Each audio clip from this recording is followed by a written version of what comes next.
he passed a bill that we would want Democratic presidents to pass, right? So now, but then he passed corporate tax cuts for the rich and for corporations and generally supported corporate rule. Deregulation, they say, oh, it's freedom. Lewis Powell, in his famous Powell memo in 1971, made that up for the Chamber of Commerce. He's like, oh, when we want deregulation, which for our own businesses, so we can take advantage of people, we should call that freedom. And so all the way to today, Trump's like, oh, freedom, I deregulated the oil industry so they could take all the oil, not share any of the money with you, create climate change that's going to destroy your house in a hurricane, put that cost all onto you, take $30 billion in subsidies, take all the money, all of the advantages, and we'll call that freedom. That's not freedom. That's bullshit, okay? Regulation is another word for law. And if you believe in the rule of law, you should believe in regulation. But that doesn't mean that all regulation is good. The question is how much regulation. You can get carried away and have way too much regulation. You could have way too little regulation. So we have these nonsensical conversations. I mean, I'm so tired of it. Even not only in cable news, but even in the New York Times that's supposed to be sophisticated and intellectual, they'll have these garbage conversations about, are you pro or anti-regulation? That doesn't make any sense. What regulation are we talking about? If the regulation is don't murder innocent people, then I'm pro-regulation.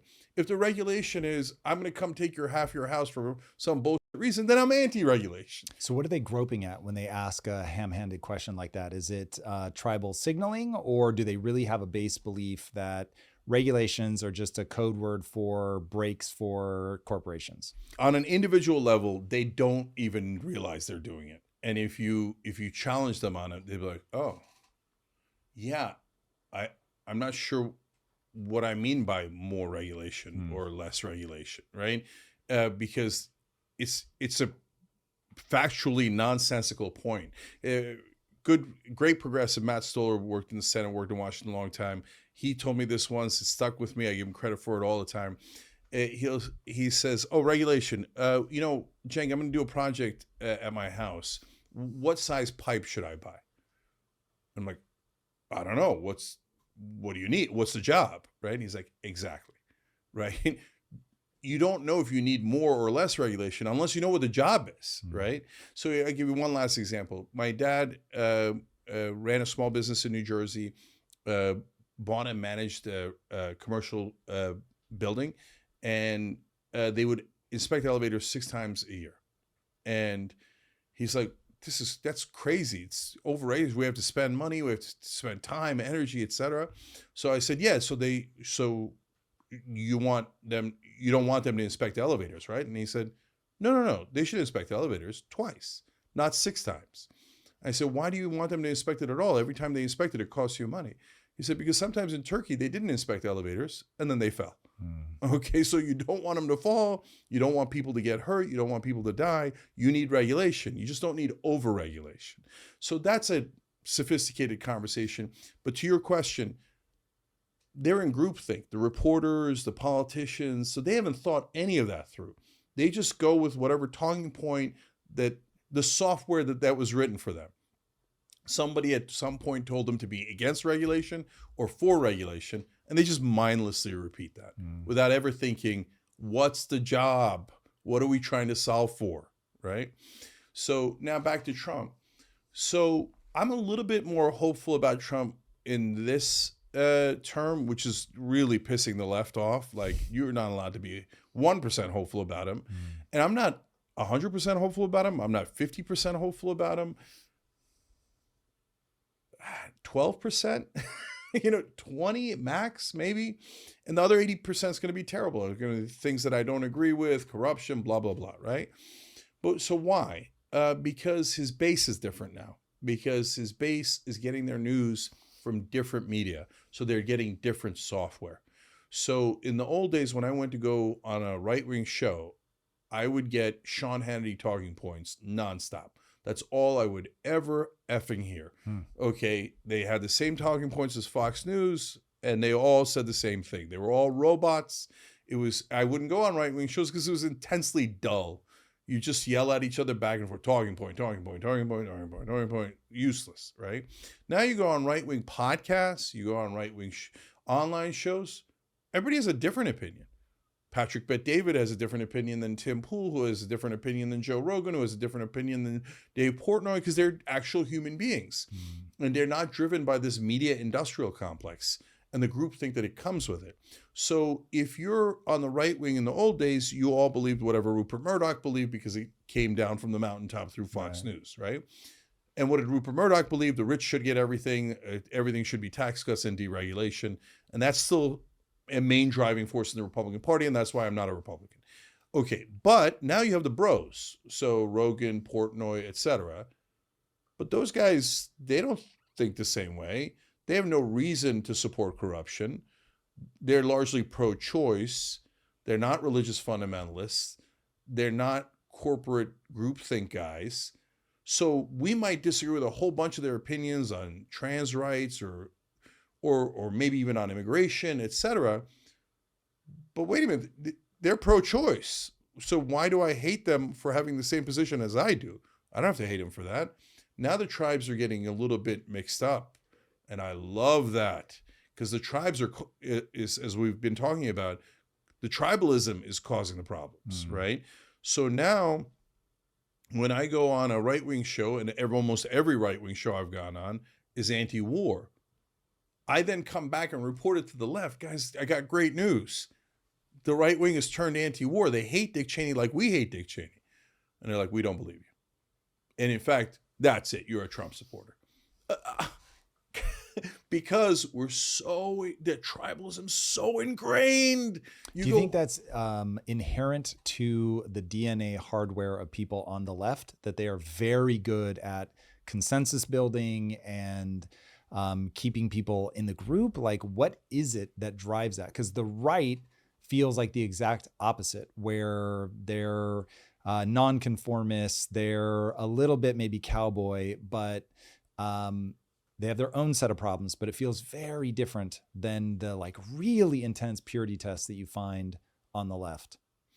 Yeah, there's a little bit of that, which I don't know if it's interesting enough to get into in the parts that I agree with you on, but overall I disagree. So no, I grew up a Republican because I watched mainstream media and I believe the bullshit of peace through strength and balancing budgets. And then it took me a long time to realize, wait a minute, they never balanced the budget my entire life. The last Republican who balanced the budget was Dwight frickin' Eisenhower, right? Oh, they don't want to balance budgets. They just want to give tax cuts to the rich who are their donors. So, okay, I figured that out, etc. Right?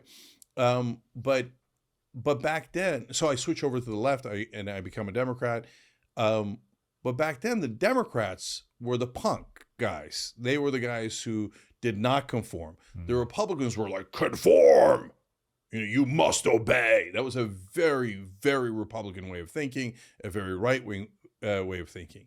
Now, the policies have roughly stayed the same, but the attitude is totally switched. That's why in the very beginning of the conversation, I said, attitude-wise, philosophically, like not in terms of politics, but in terms of how I act in the world, I relate a little bit more to right-wing populists than Democratic establishment, because the right-wing populists have become punk rock, the cowboys as you described, and they don't like the authoritarian nature of the government saying you must do this or you must think that way. That used to be the left.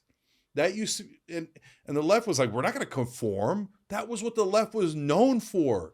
And that sense of revolution and rebellion and not listening to authority. And the right wing was, you must listen to authority figures. Now it's flipped. Well, I don't want to listen to authority figures. I think the authority figures are full of shit. I can't stand them. And as we talked about earlier with neoliberals and the establishment, the authority figures are not working on our behalf. They're working on their own behalf and on behalf of the donors. So I can't stand that those authoritarian dickheads have moved over to the Democratic Party. And lo and behold, how do you see that actually surface? Hey, look at that. There's Dick Cheney on the campaign trail with Kamala Harris. Those are the guys we were fighting, the authoritarian jerks we were fighting in the first place, who told us, oh, no, we know better. Oh, the evidence of them having weapons of mass destruction will be a mushroom cloud. Obey! Otherwise, you're a terrorist-loving scumbag. Support the troops. You must obey. That was Republican 101. Now that some bitch has moved over to the Democratic side, and I can't stand it. So So that's why it wasn't always this way. The parties flipped in that sense. And the parties flip from time to time. Like the Republicans used to be the party of civil rights under obviously Lincoln, and the Democrats had the Dixiecrats, and they were the more racist party. And then after the Civil Rights Act and the Voting Rights Act, then that Lyndon Johnson, Democratic president, got passed, then Richard Nixon came up with a Southern strategy. And I talked to Pat Buchanan about this when he was on MSNBC and I was on MSNBC. And the strategy was go get racist voters in the South who hate the civil rights movement. The Democrats are giving them up, so let's go pick them up and get more voters. When I asked Pat Buchanan about it, he said, yeah, we had a good 40-year run. So interesting. You've put a lot of pieces on the table, and the fact that these things move around and there's no static Democrat Party, Republican Party, what is like, if I were to look at Trump now, if you're, call it 12 to 20% optimistic, I'm 60 to 70% optimistic. But what would you and I look at and say, he's breaking bad or he's doing well? Like, what my North Star is very simply human flourishing, for the largest number of people possible. So assuming yours is something along those lines, how do we judge whether Trump is moving in the right direction or not? Yeah, I think it'll be relatively easy to see. So first of all, why do I have that 12 to 20% optimism in Trump? Because of one thing, he likes to be popular. And that's not a bad trait for a politician to have. So Biden, for example, his policy on Israel got down to 20% in popularity. Ouch. Yeah. And he's like, I don't care. I don't care if we lose the election. I will fillet the donors no matter what. I serve the donors, period. I don't care how unpopular I am. He got into the low 30s in approval rating. And I'm screaming, you cannot win an election if you're an incumbent in the 40s, let alone in the 30s. But they don't care about being popular. They only care about pleasing donors. Again, it's not just Democrats, establishment politicians. Trump, on the other hand, cares about being popular. So if one person, that's why I said, yeah, I'd definitely meet with Trump. If I met with Trump, I could show him how to be popular. And there's, that's haughty. It's a bullshit. Give me one chance. Let's work on one thing together. And I can make it more popular and more popular and more popular, because it's not rocket science. Read a fucking poll. Paid family leaves at 84%. How stupid is any politician not to pass that unless they're owned by the donors who tell them, no, corporate interests don't want moms to have any time off, right? And so paid family leave, that's the first one. So if I'm going to guess, based on the things that you've said, that this is going to be, how do we get, I don't know if you'd use the word benefits, but how do we get benefits, money, not sure what the right word is, directly into the hands of the average person? Yes. Okay. Yes. So we start with paid family leave. We're in the meeting with Trump. We're advising. Yeah. Yes. Paid family leave is definitely something that I would advise them on, and you've got to do it right. And there's a certain way to do it. I think it's be easy. I can get, if Trump said, Cenk, you are now the enforcer for paid family leave, I want you to pass it. I can get it passed in 2 weeks. And then people will say, oh, outrageous, this guy, how arrogant. No, guys, it's at 84%. Only an idiot couldn't get it passed, or someone who's corrupt and never wanted to pass it in the first place, which describes almost every president we've had. 84%. If you can't get that passed, you're the most incompetent politician in the world.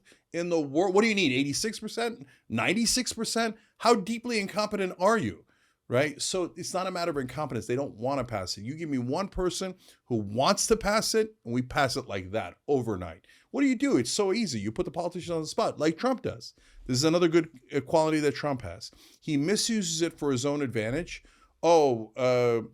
Representative Wilson in South Carolina said something mean about Donald Trump. That's it. Eliminate him in a primary. And he does. And he's gone forever. Instead of saying he said something mean about me, if you said, Representative Wilson, you're going to vote against paid family leave? Last fucking vote you'll ever have. Go ahead, I dare you.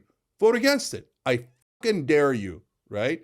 You'll pass it instantly. It'll almost by acclamation, okay? Because nobody wants to get singled out as the corrupt piece of shit working for corporations instead of for American moms, right? But no one ever puts the spotlight on these guys because they're all corrupt. It's maddening. And there's a couple of honest people like Ro Khanna and Bernie Sanders, and then they don't say anything either because, oh, it would offend their fucking Democratic colleagues.